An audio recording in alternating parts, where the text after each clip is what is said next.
Bon samedi tout le monde, je m'apprête à aller dans une maison modèle qu'on va déménager les meubles à l'intérieur puis les mettre dans une nouvelle.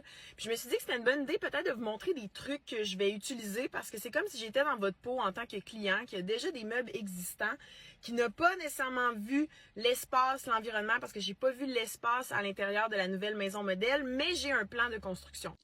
Donc, l'important, c'est de commencer par les pièces qui sont majeures. Fait que là, dans ce cas-là, on est dans un type bungalow. Donc, je dirais que ce que j'ai besoin de savoir, c'est surtout le divan, est-ce que ça entre, et la table, qu'est-ce que je vais avoir de besoin. Fait qu'ici, on a un concept de banquette intégrée.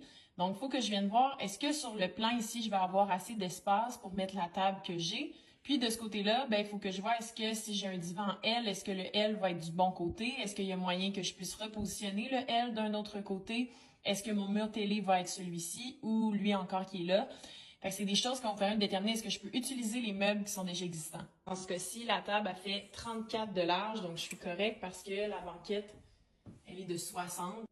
Pour savoir si votre lit rentre dans votre nouvelle chambre, souvent sur les plans, c'est indiqué quelle grandeur de lit qui a été simulée. Puis vous pouvez demander aussi à l'interne qu'on puisse vous simuler un lit qui est par exemple un king si c'est vraiment plus grand pour qu'on voit si ça entre. Ce que vous pouvez faire aussi, c'est que vous pouvez vous déterminer des marges dans votre chambre actuelle. Où est-ce que vous placez par exemple un tape par terre puis vous simulez le fait que votre chambre va ressembler à ça pour savoir si ça rentre bien.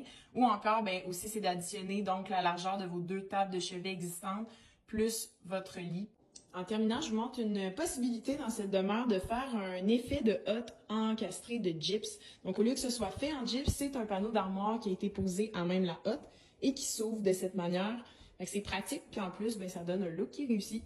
J'espère vous avoir donné quelques conseils pratiques. C'est la période des déménagements qui s'en vient à grands pas. Il y en a plusieurs qui sont déjà en ce moment en train de faire des boîtes. Je vous dirais que le mieux que vous faites vos boîtes, le plus que le ménage est déjà fait, puis qui sont identifiés, le tape vert, c'est le meilleur ami pour ça. Le plus qu'ils sont identifiés par pièce et même par tiroir, quand vous savez déjà quel tiroir, quel panneau vos choses vont aller, quand vous allez avoir de l'aide sur les lieux, le déménagement va se faire beaucoup plus rapidement. Les gens n'ont pas besoin de demander, puis ils peuvent déjà défaire vos boîtes, vous aider, mettre ça à la bonne place.